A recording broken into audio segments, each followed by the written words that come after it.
when they originally signed it. Ha, ha, ha, ha, ha. Get it?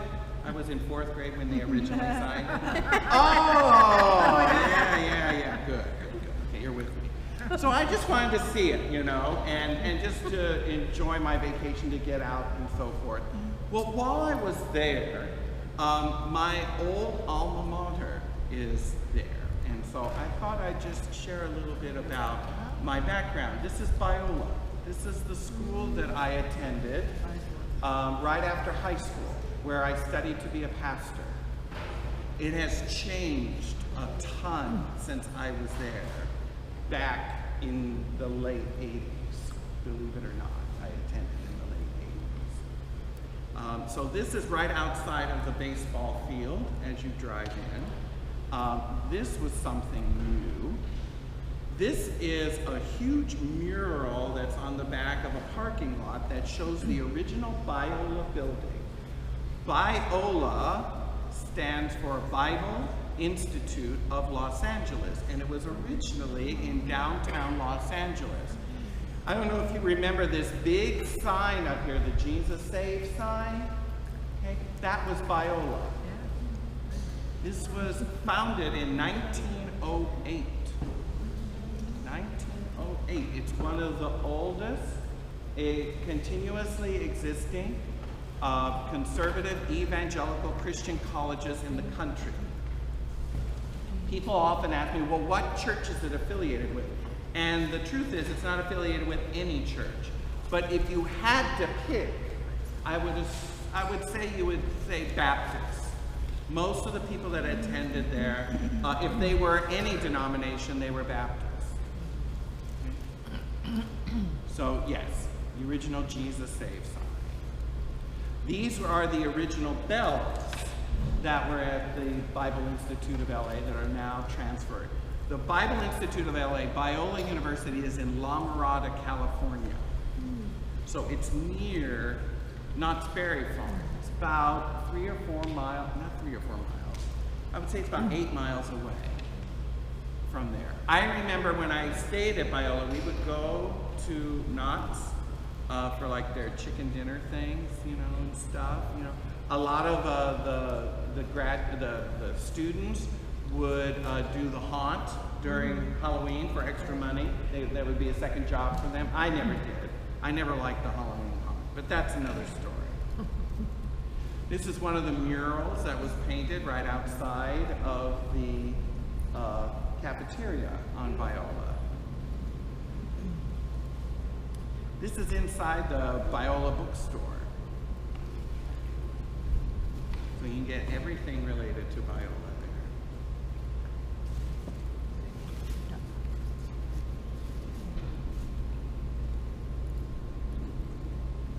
Here's the Student Union building. All of this had changed. They were not these little signs as they are now.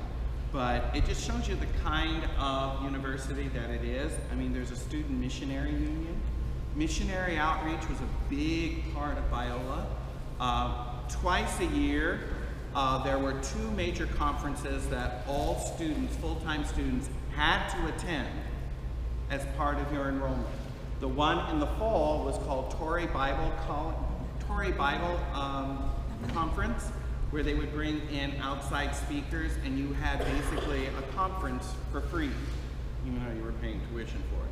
Instead of classes, I mean, all the classes would shut down. We would go and hear these speakers all day long on various Bible topics.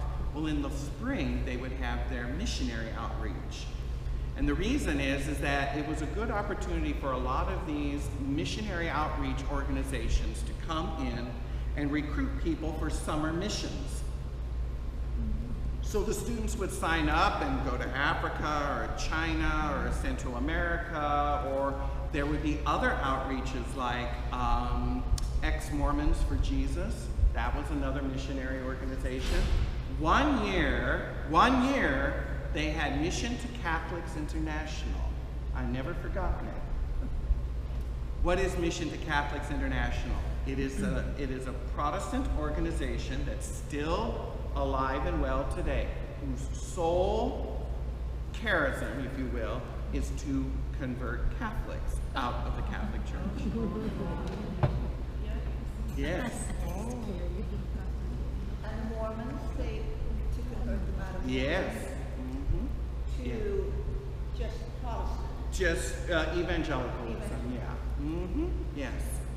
And I never forgot it. I remember I got some of their literature, but I was not that big into that when I was here. Like most of you have heard, when I was attending Biola,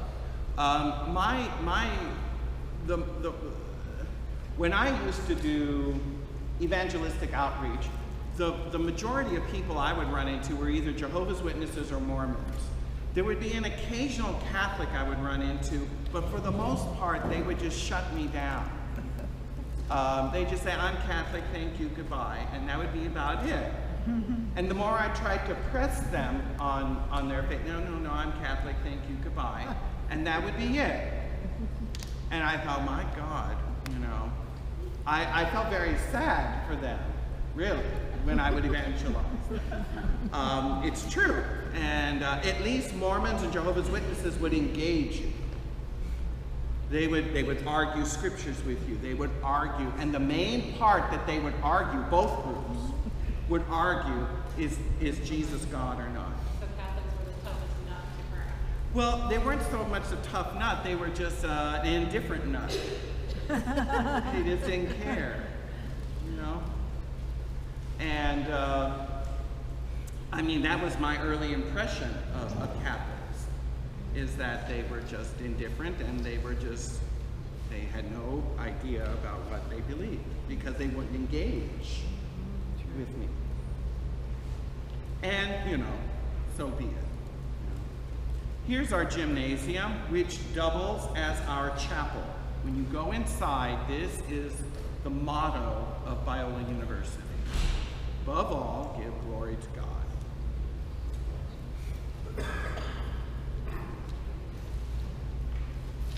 All of this over the 20, almost 30, no, it's been 30 years since I first went to Biola in the 80s, has gone through extensive renovations. I almost didn't recognize the campus. There have been so many changes. It was really quite beautiful. This is the seminary chapel. This is the chapel for the seminary that's on campus. Talbot Theological Seminary was the place where I was considering of going to get my Master's of Divinity to become a pastor. This is their chapel. It's called Calvary Chapel. Underneath this building is the Christian Ed department, and that was my major. My major, my bachelor's is in Christian education with a minor in biblical studies and an emphasis in pastoral ministry. That's what I graduated from with. This is the administration building, and this is my Alumni for Life card.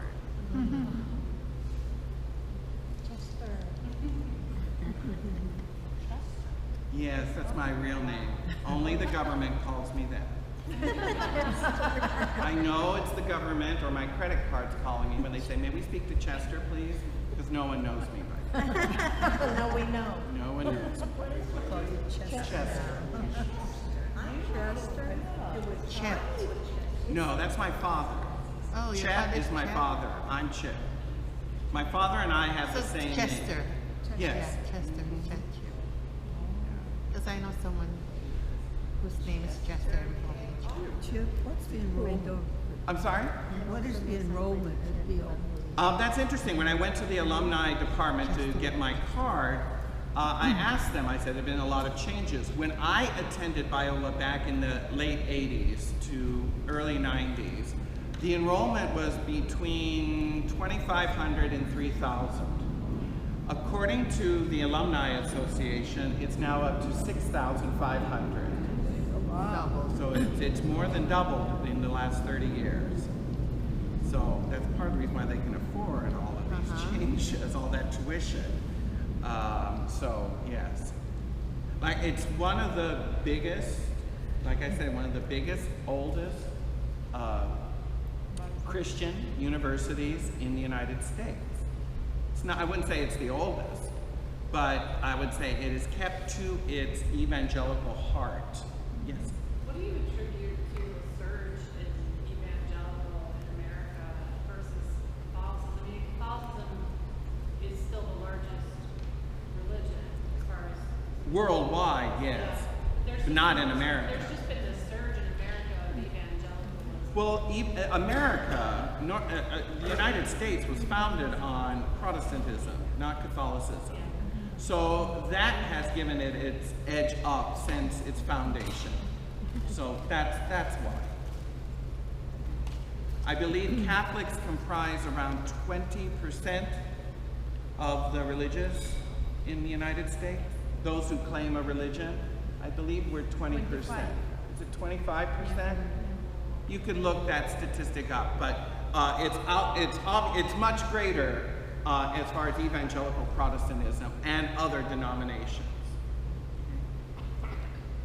Now, why am I showing you this? Well, a lot of you don't know what Biola is. You never heard of it or where I came from. But this was the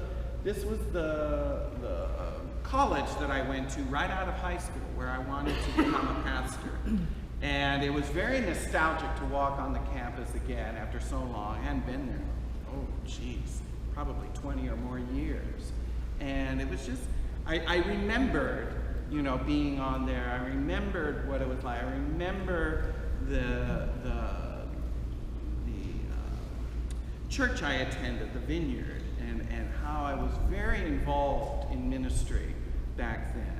And then I had my conversion. I began, it was 1990, it was around May or June of 1990 that I had my, I wouldn't say confrontation, that sounds bad, when I met up with someone, this older woman, older than I was, who was very devoted to the Blessed Mother, prayed the rosary a lot, and I thought to myself, oh dear, here's one of these poor souls, all wrapped up in Mary, and didn't know a thing about Jesus.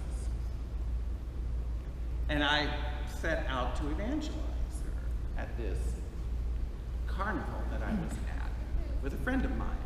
And most of you know the story. You can read about it on the website. But when I asked her, what did she get most out of her church? That was the one thing she got most. She paused and she said, the Eucharist. And I remember that answer took me aback. What did she say? The Eucharist. And it took me aback because I was not expecting that. I roughly knew what she was talking about, meaning communion. Now, for an evangelical like me, communion is just crackers and grape juice, maybe once or twice a month at church. It's not something that's an integral part. It's a thing you do ever so often.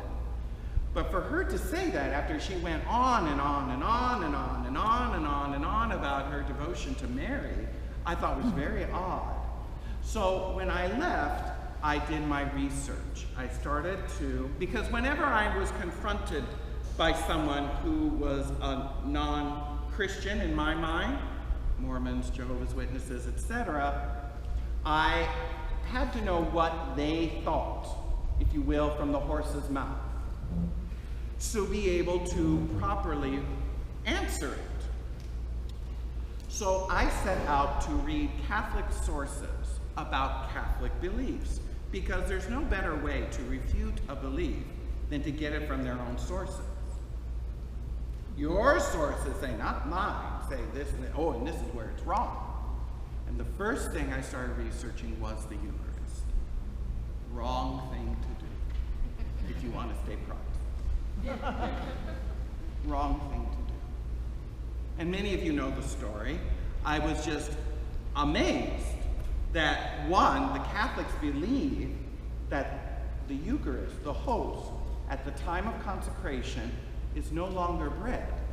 It is now the body and blood of our Lord Jesus, the real body and blood. And I thought, that's stupid, that's silly. How can you believe that? That doesn't even make sense. There's nothing biblical about that. That's ludicrous. And these sources I was reading were quoting the Bible. So I didn't trust them. I got my Bible out, and I looked up those verses. And they said the same thing. And it was as if I had never read the Gospel of John chapter 6 before in my life. And I said, but it can't be literal. And on and on and on. You can read about it on stcharlesbiblestudy.com. The long and short of it is, the more I looked into this, the more I was like, not being refuted, but being confronted by historic Christian belief.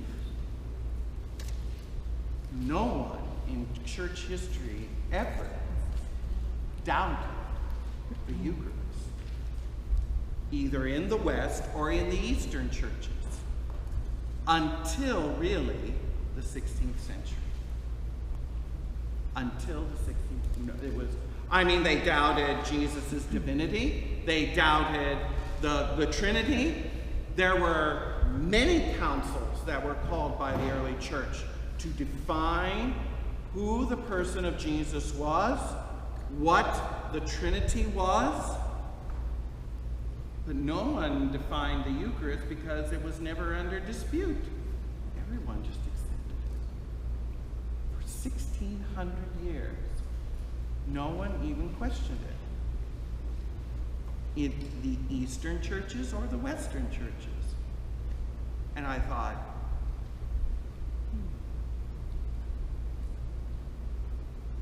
no one disputed this?